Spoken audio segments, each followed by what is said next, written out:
ವೀಕ್ಷಕರೇ, ಕೇಂದ್ರ ಸರ್ಕಾರದ ವಕ್ಫ್ ತಿದ್ದುಪಡಿ ಮಸೂದೆಗೆ ಈಗಾಗಲೇ ದೇಶದ ಹಲವೆಡೆ ಪ್ರತಿರೋಧ ವ್ಯಕ್ತವಾಗಿದೆ. ನಾಲತ್ವಾಡದಲ್ಲಿ ಮುಸ್ಲಿಂ ಸಮುದಾಯದವರು ಶಾಂತಿಯುತ ಪ್ರತಿಭಟನೆ ನಡೆಸಿದ್ದು, ಈ ತಿದ್ದುಪಡಿ ಅವರ ಧಾರ್ಮಿಕ ಮತ್ತು ಆರ್ಥಿಕ ಸ್ವಾತಂತ್ರ್ಯವನ್ನು ಹಾನಿಗೊಳಿಸುವುದಾಗಿ ಆರೋಪಿಸಿದ್ದಾರೆ. ಶುಕ್ರವಾರದ ನಮಾಜ್ ನಂತರ ನೂರಾರು ಮುಸ್ಲಿಂ ಸಮುದಾಯದವರು ಜಾಮಿಯಾ ಮಸೀದಿಯಲ್ಲಿ ಜಮಾಯಿಸಿ ಕಪ್ಪು ಪಟ್ಟಿಯನ್ನು ಧರಿಸಿ ತಮ್ಮ ವಿರೋಧ ವ್ಯಕ್ತಪಡಿಸಿದರು. ಅಂಜುಮನ್ ಕಮಿಟಿಯ ಅಧ್ಯಕ್ಷ ಲಾಳೆ ಮಶಾಕ್ ಆಟಿ ಅವರು ಮಾತನಾಡಿ, ಈ ತಿದ್ದುಪಡಿ ಮುಸ್ಲಿಂ ಸಮುದಾಯದ ಧಾರ್ಮಿಕ ಆಸ್ತಿಗಳ ಮೇಲೆ ನೇರ ಆಕ್ರಮಣ ಎಂದರು. ಈ ವೇಳೆ ಅಂಜುಮನ್ ಉಪಾಧ್ಯಕ್ಷ ಬಾಷಾ ತೆಗ್ಗಿನಮನಿ, ಸದಸ್ಯರಾದ ಉಫರ್ ಫಾರೂಕ್ ಮೂಲಿಮನಿ, ಮೌಲಾ ಸಾಬ್ ರಕ್ಕಸಗಿ, ರಫೀಕ್ ಡಕ್ನಿ, ಬುಡ್ಡೈ ಸಾಬ್ ತಂಗಡಗಿ, ಮೆಹಬೂಬ್ ಕುಂಟೋಜಿ, ಸಮಾಜದ ಹಿರಿಯರಾದ ಅಬ್ದುಲ್ ಗನಿ ಖಾಜಿ, ಇಬ್ರಾಹಿಂ ಮುಲ್ಲಾ, ಇಬ್ರಾಹಿಂ ಮೂಲಿಮನಿ, ಅಲ್ಲಾ ಬಕ್ಷ್ ಮೂಲಿಮನಿ, ರಸೂಲ್ ಸಾಬ್ ಖಾಜಿ, ಅಲ್ಲಾ ಬಕ್ಷ್ ಕುಳಗೇರಿ, ಯಾಕೂಬ್ ಮುದ್ದೇಬಿಹಾಳ್ ಹಾಗೂ ಅಪಾರ ಪ್ರಮಾಣದ ಮುಸ್ಲಿಂ ಸಮುದಾಯದವರು ಉಪಸ್ಥಿತರಿದ್ದರು. ವರದಿಗಾರ ಅಬ್ದುಲ್ ರಜಾಕ್ ರಕ್ಕಸಗಿ, ನಾಲತ್ವಾಡ್. अल्लाह की राह में कौन देने वाले हैं? अल्लाह की मोहब्बत में लाकर दो, अल्लाह की राह में खर्च करो. ये बोझ के साथ क्या है? बड़े बड़े क्या है, अपनी ज़मीनात को अल्लाह के रास्ते में छोड़े. मौलाना ने बताया कि औक़ की हस्ती जो क्या है, अल्लाह की हस्ती, ये अल्लाह की है. अल्लाह की मिल्कियत अल्लाह ही को रहेगा, उसका मालिक अल्लाह ही है. तो ये जो लोग जो क्या है, इसके ऊपर एक ऐसा ये हुआ है, ಬುದ್ಧಿಯನ್ನು ಬಿಟ್ಟು ಎಲ್ಲರನ್ನು ಸಮಾನವಾಗಿ ಕರೆದುಕೊಂಡು ಹೋಗುವಂಥ ಕೆಲಸ ಮಾನ್ಯ ಪ್ರಧಾನಮಂತ್ರಿಯವರು ಮಾಡಬೇಕು.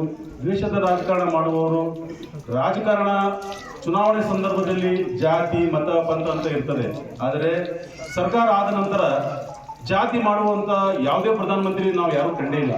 ಇದು ವಿಶೇಷವಾಗಿ ಈ ಸಲದ ನಮಗೆ ಪ್ರಧಾನಮಂತ್ರಿ ಹೇಗೆ ಸಿಕ್ಕಿದ್ದಾರೆ ಅಂದರೆ, ಪ್ರತಿಯೊಂದು ತಪ್ಪು ಕೆಲಸ ಮಾಡುವ ಮುಂದೆ ಮುಸಲ್ಮಾನರ ಹತ್ರ ಬಟ್ಟು ಮಾಡಿ ಹಿಂದೆ ತಮ್ಮ ಎಲ್ಲ ಕೆಲಸಗಳನ್ನು ತಪ್ಪು ಕೆಲಸಗಳನ್ನು ಮುಚ್ಚಿಕೊಂಡು ಬಿಡ್ತಿರ್ತಾರೆ. ಉದಾಹರಣೆಗೆ ವಿಮಾನ ಮಾರಿದ್ರು, ರೈಲ್ವೆ ಮಾರಿದ್ರು, ಟೆಲಿಕಾಂ ಮಾರಿದ್ರು, ಪೆಟ್ರೋಲ್ ಮಾರಿದ್ರು, ಹಲವಾರು ಸಂಘ ಸಂಸ್ಥೆಗಳನ್ನು ಮಾರಿದ್ರು. ಜನ ಅದ್ರ ಬಗ್ಗೆ ಲಕ್ಷ್ಯನೇ ಇಲ್ಲ. ಯಾಕಂದ್ರೆ ಜನಕ್ಕೆ ಏನ್ ಮಾಡಿಬಿಟ್ಟಿದ್ದಾರೆ ಅಂದ್ರೆ, ಪಾಕಿಸ್ತಾನ ಮುಸಲ್ಮಾನ, ಹಿಂದೂ ಮುಸಲ್ಮಾನ, ಮಂದಿರ ಮಜೀದ್.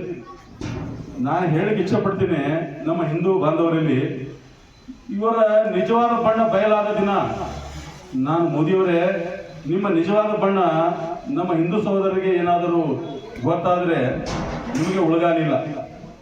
ಏನೋ ಒಂದು ತಪ್ಪು ದಾರಿ, ಏನಾರೋ ಒಂದು ಮುಸಲ್ಮಾನರ ಖಿಲಾಫ ಒಂದು ಸಮಸ್ಯೆ ಹೇಳ್ತಾರಂದ್ರೆ ಇವ್ರು ಹಿಂದೆ ಏನಾರೋ ಒಂದು ಮಾಡ್ತಾರಂತ ಅರ್ಥ. ಇದನ್ನು ಎಲ್ಲರೂ ತಿಳ್ಕೋಬೇಕು.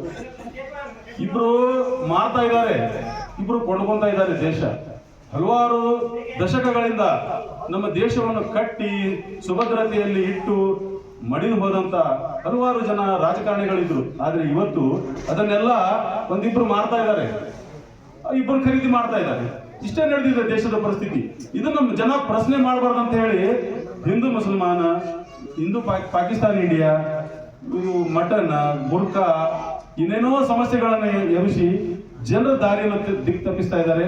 ದಯವಿಟ್ಟು ಇದರಿಂದ ಇದು ಬಹಳ ದಿನ ಸುಳ್ಳಿನ ಸಂತೆ ಬಹಳ ದಿನ ನಡೆಯಿಲ್ಲ. ಸತ್ಯ ಗೊತ್ತಾದ ದಿನ ತಮಗೆ ಒಳಗಾಲ ಇಲ್ಲ ಅಂತ ಹೇಳ್ತಾ, ನಮ್ಮ ಈ ಬಿಲ್ಲನ್ನು, ನಮ್ಮ ನ್ಯಾಯಯುತವಾದಂಥ ಬಿಲ್ಲನ್ನು ಬಾಬಾ ಸಾಹೇಬ್ ಅಂಬೇಡ್ಕರ್ ಅವರ ಈ ಒಂದು ಮಾಡಿದಂಥ ಒಂದು ಸಂವಿಧಾನದ ಅಡಿಯಲ್ಲಿ ಇಟ್ಟಂತ ಈ ಒಂದು ಕಾಯ್ದೆಯ ತಂಟೆಗೆ ಬಂದರೆ ಮೋದಿಯವರೇ ನಾವು ಏನು ಮಾಡ್ತೀವೋ ಬಿಡ್ತೀವೋ ಗೊತ್ತಿಲ್ಲ, ಆದರೆ ಮೇಲೊಬ್ಬ ಇದ್ದಾನೆ, ತಮಗೆ ಅವನ ಪೆಟ್ಟಾದರೆ ತಾವು ಹೇಳಲಿಕ್ಕೂ ಆಗಂಗಿಲ್ಲ. ನಿಮ್ಮಂತ ಹಲವಾರು ಮೋದಿಗಳು ಹಿಂದೆ ಇತಿಹಾಸದಲ್ಲಿದ್ದಾರೆ. ತಾವು ದಯವಿಟ್ಟು ಇದನ್ನೆಲ್ಲ ಬಿಟ್ಟು, ಹಲವಾರು ಜನ ನಿರುದ್ಯೋಗಿಗಳಿದ್ದಾರೆ, ಹಲವಾರು ಕೋಟಿ ಲಕ್ಷಾನುಗಟ್ಟಲೆ ಕಂಪನಿಗಳು ಬಂದಾಗಿವೆ, ನಿರುದ್ಯೋಗಿ ಯುವಕರಿದ್ದಾರೆ. ಹೊರಗಡೆ ಗಮನ ಕೊಡಿ, ಎಲ್ಲರ ಜೊತೆ ನಾವು, ನಮ್ಮ ಜೊತೆ ನೀವು ಅನ್ನುವಂಥ ಭಾವನೆಯನ್ನು ಇಟ್ಟುಕೊಂಡು ರಾಜಕಾರಣ ಮಾಡಿ. ನಾವು ಈ ಬಿಲ್ಲಿಗೆ ವಿರೋಧ ಮಾಡ್ತೇವೆ. ನಾವು ಈ ಬಿಲ್ ವಾಪಸ್ ಪಡೆಯುವವರೆಗೆ ನಾವು ಹೋರಾಟ ಮಾಡ್ತೇವೆ. ನಮ್ಮ ಹಿರಿಯರು ಡೆಲ್ಲಿ ಜಂತರ್ ಮಂತರ್ನಲ್ಲಿ ಮನಿ ಮಠ ಎಲ್ಲ ಬಿಟ್ಟು, ರೋಜಾ ನಮಾಜ್ ಮಕ್ಕಳು ಮರಿ ಎಲ್ಲ ಬಿಟ್ಟು ಜಂತರ್ ಮಂತರ್ನಲ್ಲಿ ಸ್ಟ್ರೈಕ್ ಕುಂತಿದ್ದಾರೆ. ನಮ್ಮ ಕರ್ತವ್ಯ ಆಗ್ತದೆ. ನಾವು ಏನು ಎಂತ ಅಂತ ಕಡೆಗೆ ಸ್ವಲ್ಪನಾದರೂ ಅದ್ರ ಬಗ್ಗೆ ನಾಲೆಜ್ ತಗೊಳ್ಳುವಂಥವ್ರಾಗುಮೋ, ಅದ್ರ ಬಗ್ಗೆ ಯೋಚನೆ ಮಾಡೋಮೋ. ನಾವು ನಮ್ಮ ದೇಶದ ವಿರೋಧವಾಗಿ ಯಾವುದೇ ಕೆಲಸ ಮಾಡಂಗಿಲ್ಲ, ಮಾಡಕ್ಕೆ ನಮ್ಮ ಹಿರಿಯರು ಕಲಿಸಿಲ್ಲ. ನಾವು ದಯವಿಟ್ಟು ನಮ್ಮದನ್ನಾದ ನಾವು ಉಳಿಸ್ಕೊಳ್ಳೋಣ ಅನ್ನುವಂಥ ಮಾತು ಹೇಳ್ತಾ, ನಾವು ಈ ಬಿಲ್ಲಿಗೆ ವಿರೋಧವನ್ನು ವ್ಯಕ್ತಪಡಿಸುತ್ತಾ ನಮ್ಮ ನಾಲತ್ವಾಡ ಸಮಸ್ತ ಜನತೆಯ ಪರವಾಗಿ ನಾವು ದೆಹಲಿಯಲ್ಲಿ ಕುಂತಂತ ಜಂತರ್ ಮಂತರ್ನಲ್ಲಿ ಕುಂತಂತ ನಮ್ಮ ಸಹೋದರರಿಗೆ ನಾವು ಈ ವಿಷಯದಲ್ಲಿ ಅವರಿಗೆ ಸಪೋರ್ಟ್ ಮಾಡ್ತೀವಿ, ಈ ಬಿಲ್ಲನ್ನು ವಿರೋಧ ಮಾಡ್ತೀವಿ.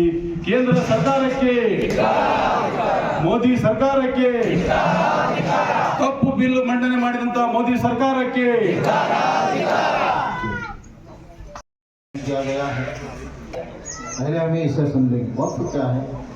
वक्फ ये अल्लाह की मिल्कियत है।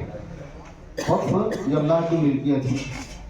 वक्फ के अंदर मस्जिद आ रहे हैं, मदरसे आ रहे हैं, दरगाह आ रहे हैं, कब्रस्तान आ रहे हैं, और जितने भी हमारे मुस्लिम धर्म के हस्तियाँ हैं वो सब वक़्फ़ में आते हैं। और वक्फ ये अल्लाह की मिल्कियत है, उसका मालिक अल्लाह है, इसका मालिक अल्लाह है। और बेशक ये लोग जो हैं हमें इबादत से रोक रहे, हमें इबादत से रोक रहे, इबादत है वक्फ, इससे रोकना चाहते हैं। और हमारा कहना क्या है कि हमारे वक्फ में दखल अंदाजी न किया जाए। ये हमारी आस्ती हैं, हमें थोड़ा क्या मांगने नहीं आ रहे, हम ना वो दे यो दे मांगने नहीं आ रहे। हमारे आस्ते, हमारे बड़े, हमारे क्या है मालदार हजरात, ये क्या है करके अल्लाह के नाम पर आस्ते औकाफ को सपोर्ट करें, हम इसकी हिफाजत करते जा रहे हैं। अगर हम मेरे भाई हो इस पर क्या है खामोश रहे, एहतियात नहीं करें, हमें क्या इसके खिलाफ आवाज़ नहीं उठाएगा तो हमारे आने वाली नस्ल को बड़ा धक्का है। हमारे आने वाली नस्ल की हिफाजत के लिए हमें कर रहे हैं, इसलिए क्या है वो खामोश न रहें, बल्कि इसके खिलाफ आवाज़ बुलंद करते रहें। और पूरे देश के अंदर ही आवाज़ उठी, सिर्फ नागपाड़ के अंदर नहीं, पूरे देश के अंदर जंतर मंतर पर दिल्ली के अंदर क्या है वहाँ बड़े बड़े उलमा बैठे और गुस्से का इजहार करें, गुस्से का इजहार करें। और हम भी क्या गुस्से का इजहार कर रहे हैं, हम भी चाहते हैं कि भाई ये बिल क्या है पास किया गया है, इसे वापस लिया जाए। और हमारा जो वक्फ है, हमारा जो औकाफ है, हमारे जो ಜನ ವಿರೋಧಿ ಕೇಂದ್ರ ಸರ್ಕಾರಕ್ಕೆ, ವಕ್ಫ್ ತಿದ್ದುಪಡಿ ಮಾಡಿದಂತ ಕೇಂದ್ರ ಸರ್ಕಾರಕ್ಕೆ, ಜಾತಿ ರಾಜಕಾರಣ ಮಾಡುವಂತ ಕೇಂದ್ರ ಸರ್ಕಾರಕ್ಕೆ, ವಕ್ಫ್ ತಿದ್ದುಪಡಿ ಮಾಡಿದಂತ ಕೇಂದ್ರ ಸರ್ಕಾರಕ್ಕೆ, ಕಪ್ಪು ಬಿಲ್ಲು ತಂದಂತ ಕೇಂದ್ರ ಸರ್ಕಾರಕ್ಕೆ, ಜನ ವಿರೋಧಿ ಕೇಂದ್ರ ಸರ್ಕಾರಕ್ಕೆ, ಜಾತಿ ರಾಜಕಾರಣ ಮಾಡುವ ಮೋದಿ ಸರ್ಕಾರಕ್ಕೆ